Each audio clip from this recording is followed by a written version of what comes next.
Alors, sur Radio Monte Carlo, vous avez dit dans une interview, tout a été fait pour qu'on ait en France un siège d'islamistes et de terroristes. Résultat, on n'est plus en sécurité nulle part. La preuve, c'est que Manuel Valls lui-même nous a dit qu'il fallait s'attendre à ce que nous ayons de nouveaux attentats. Ouais. C'est ce qu'il a dit. Ce qui est un aveu d'incompétence. Absolument. Vous maintenez votre... Absolument. Absolument. Je comprends même pas qu'un chef de gouvernement puisse dire de telles bêtises. S'il est persuadé qu'il va y avoir d'autres attentats, c'est à lui d'apprendre les mesures pour qu'il n'y en ait pas. On ne dit pas aux gens, vous savez, méfiez-vous parce que vous risquez encore en plus de sauter. C'est quand même inadmissible. Il n'a qu'à prendre les mesures, il a les moyens, il n'a qu'à prendre les mesures pour que ça n'arrive plus. Ouais. Hein, vous savez, c'est très simple. Hein, il y a des zones de non-droit, il n'y a qu'à envoyer l'armée avec des engins militaires, nettoyer tout ça. Vous faites ça dans 5-6 coins de France, ça va déjà calmer les choses. Hein. Ce qu'avait annoncé Sarkozy sans le faire, quoi. Bah, c'est-à-dire le Karcher. Bien sûr. C'est sur ça qu'il s'était fait élire, et puis finalement... Bien sûr, bien sûr, bien sûr. Et tout le monde sait que dans toutes les mosquées de France, c'est là où se passe le plus gros trafic de drogue et le plus gros trafic d'armes. Bon, bah on bouge pas. Il y a une mosquée à Brest où l'imam, tous les jours, prêche en français, je précise bien en français, hein, en disant qu'il faut tuer des Français. Et il est en liberté, le mec. Vous êtes sûr de ce que vous dites là, parce que c'est quand même grave. Ah ben bien sûr. Ouais. C'est notoriété publique. Regardez, vous allez voir sur Internet, vous allez voir. C'est une notoriété publique. D'accord. Oui, c'est l'imam qui prétend que la musique est satanique. Voilà, etc. Bon, et en plus de ça, je pense, et ça j'en suis pas sûr, mais je pense qu'on lui a même affecté un service de sécurité parce qu'évidemment il est menacé. Bien sûr. Bon, alors c'est quand même le monde à l'envers, quoi. Moi j'ai des amis, j'ai un copain avec lequel je joue encore au foot qui est marié à une Syrienne. Oui.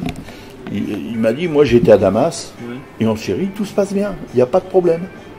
Il dit, on vit comme en France, il n'y a pas de problème. Oui, oui. Mais par contre, quand vous regardez à la télé, on vous montre Mossoul et tout ça. Les endroits où il y a l'État islamique, en fait. Mais bien sûr, ouais. Donc c'est simple. Il suffit de réduire à néant, et il y en a un qui l'a bien compris, c'est M. Poutine. Il va les avoir jusqu'au bout, jusqu'au trognon, et il a raison, c'est la seule façon. Alors c'est vrai, il y a des dommages collatéraux, il y a des victimes civiles. Bah écoutez, moi personnellement, je préfère qu'il y ait des victimes civiles chez eux que chez nous. Oui, c'est vrai que... Voilà, c'est simple, c'est un raisonnement simple. Oui, c'est un raisonnement que M. Jean-Marie Le Pen avait dit une fois, je préfère ma fille à ma cousine et ainsi de suite. Bon, et ben moi c'est pareil. Finalement c'est une question d'hierarchie, voilà. Des souffrances humaines qui est compréhensible. Voilà, moi je préfère que ce soit des Syriens qui tombent sous les bombes, plutôt que ce soit ici en France des Français qui soient fusillés ou explosés ou égorgés. Il n'y a aucun problème. Est-ce que, en toute honnêteté, vous aviez des pensées similaires avant la mort de votre fille, ou est-ce que ça les a créées, catalysées? Non, j'ai des pensées similaires depuis que j'ai travaillé à Tourcoing. D'accord, ok. Depuis que j'ai côtoyé cette race, ouais. Vous ne pouvez pas vous imaginer. Moi, il y a des commerçants qui vivent l'enfer. Il y a des commerçants qui sont obligés de fermer. C'est leur gagne-pain, quoi. Ouais. C'est inadmissible. Et la police, elle fait ce qu'elle peut. Alors, elle peut pas prendre vraiment parti pour nous, mais ils en pensent pas moins. Hein. Ouais. D'accord. Moi j'ai dormi à un moment donné, j'ai dormi dans un camping-car pendant 8 jours avec un fusil et un chien. Hein. J'ai le premier qui descend du toit, boum, je tire, hein, j'en ai marre. Hein. Ça devient... Vous savez, moi j'ai commencé, quand j'ai repris ce fonds de commerce à Tourcoing, j'avais une caisse à outils, j'avais une voiture que j'ai dû vendre pour payer les 3 premiers mois de loyer, je commençais à sortir de la tête de l'eau. Et j'étais cambriolé tout le temps. Il arrive à un moment donné, c'est votre outil de travail, quoi. Ouais. Moi, j'avais 2 gamins et une femme à faire vivre. Vous êtes obligé de défendre votre outil de travail, quand même. Ouais. C'est la moindre des choses. Donc, je peux pas admettre qu'on vienne comme ça me spoiler et m'ennuyer. Non. Ouais. Et bon, si l'État fait pas son devoir, moi, je le fais moi-même, hein, c'est tout. Est-ce que vous êtes inquiet, de par votre franc-parler, est-ce que vous êtes inquiet d'éventuelles représailles sur vous Je vais vous dire, moi je risque rien, de toute façon, ma vie est finie. J'ai perdu ma femme, j'ai perdu ma fille, J'ai un fils qui s'est marié, donc je vis seul. Ouais. Qu'est-ce que je risque? Ouais, vous avez le sentiment de n'avoir rien à perdre là. J'ai plus rien à perdre, ma vie, de toute façon, elle est finie, c'est tout, c'est comme ça. Ce que je peux dire, c'est que si jamais un jour ça arrive, ils ont intérêt à pas louper leur coup parce que moi je le louperai pas. Hein. Ouais. Ça c'est sûr. Après, on imagine aussi que les gens, qu'ils soient d'ailleurs blancs ou arabes, qui vous écoutent, ont une mensuétude liée au fait que vous êtes votre fille a été tuée, donc forcément c'est normal que vos propos soient amers, c'est tout à fait logique. Ouais, mais en toute honnêteté, déjà avant le décès de ma fille, j'étais déjà comme ça. Ah, d'accord, ok. Mes enfants ont été à l'école dans un établissement catholique renommé du coin, ce qui m'a coûté d'ailleurs une fortune. Enfin bon, j'avais fait ce sacrifice. Ouais. Et un jour, mon fils se casse le poignet. Donc on m'appelle, je dois aller chercher mon fils à l'école. Et on me fait patienter dans un couloir et je regarde et je vois il y avait toute une frise qui avait été faite par les élèves dans le couloir sur l'islam. Ouais. Donc le directeur arrive, il me salue et je lui dis mais monsieur, je sais quoi ça? Dans une école catholique? Oui. Quel est le sens de tout ça? Eh ben c'était pour apprendre aux gamins ce qu'était l'islam. D'accord. Mais je dis apprenez-leur d'abord l'instruction religieuse. L'islam, moi je m'en fous. C'est leur culture personnelle, ils se la feront eux-mêmes. Mais j'estime déplacé et anormal. Ouais. Et ça m'a choqué. Alors, je passe déjà, je passais pour une forte tête à l'époque. Et mon gamin, il avait quoi? Il avait 12-13 ans. Et pourtant, je trouve que c'est tellement du bon sens, quoi. Je veux dire, c'est la logique même. On est en France, on apprend moi, je pense quand même. Je pense quand même. En plus, je fais l'effort de le mettre dans un établissement catholique. La moindre des choses, c'est qu'on lui apprenne la religion catholique. C'est mon choix.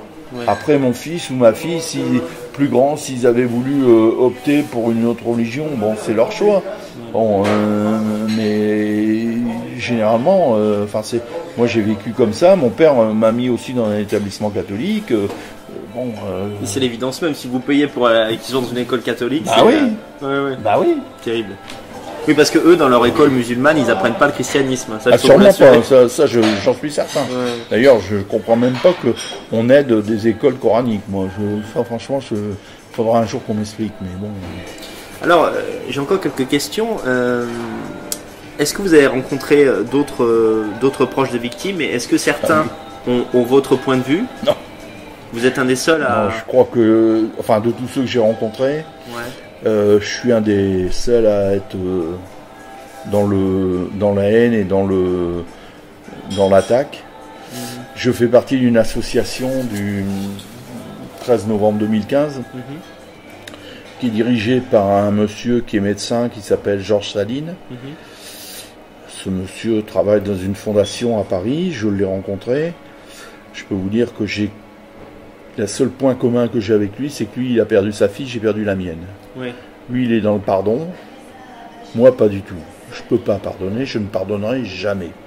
Ça, c'est impossible. Alors, il a beaucoup de chance, parce qu'en étant dans le pardon, il achète un peu sa tranquillité morale. Moi, je sais que j'aurai jamais la tranquillité morale. Ça veut dire qu'il y a une facilité dans le pardon, qui est de reprendre sa vie. À partir du moment où vous pardonnez, vous passez à autre chose, quoi. Ouais, bien sûr. Moi, je peux pas. Ma fille, c'est ma fille. Tous les jours, elle me manque. Tous les jours, je pleure. Tous les jours, je vais au cimetière. Tous les jours, je ne peux pas pardonner ça. Dans cette association, il y a un journaliste qui a perdu son épouse, qui a fait un bouquin qui s'appelle « Vous n'aurez pas ma haine ». Je peux pas comprendre non plus. C'est des choses que je ne comprends pas. Ces gens qui ne tiennent ni responsables ni l'État ni les djihadistes, vous ne comprenez pas, quoi. De vous à moi, j'ai l'impression que ce monsieur Georges Saline, il est président de cette association parce que un jour ou l'autre, il vise une légion d'honneur ou une quelconque récompense comme ça, c'est tout. C'est terrible. D'en être encore là après la mort d'un proche. Moi, c'est mon avis. Maintenant, je peux me tromper, hein, mais vous savez, tous les mails que je reçois de cette association sont des mails pour me dire que ils ont organisé une exposition, des trucs mais affolants. Et puis on se fout de la gueule du monde, quoi. Moi j'étais invité au concert pour la réouverture du Bataclan. Ah oui, avec Sting. C'était Sting. Et le mec, dans son tour de chant, c'est Inch'Allah. Bon, alors comme a dit un avocat bien connu, on a fini avec Allah Akbar et on recommence avec Inch'Allah, quoi. Bon, bah, c'est quand même un crachat à la gueule des victimes, quand même. C'est inadmissible. J'ose espérer qu'il l'a pas fait exprès, mais j'ai un doute. Ouais. Sous couvert de discours de paix, il y a une insulte à la mémoire des... Bah, quand même, bon, c'est...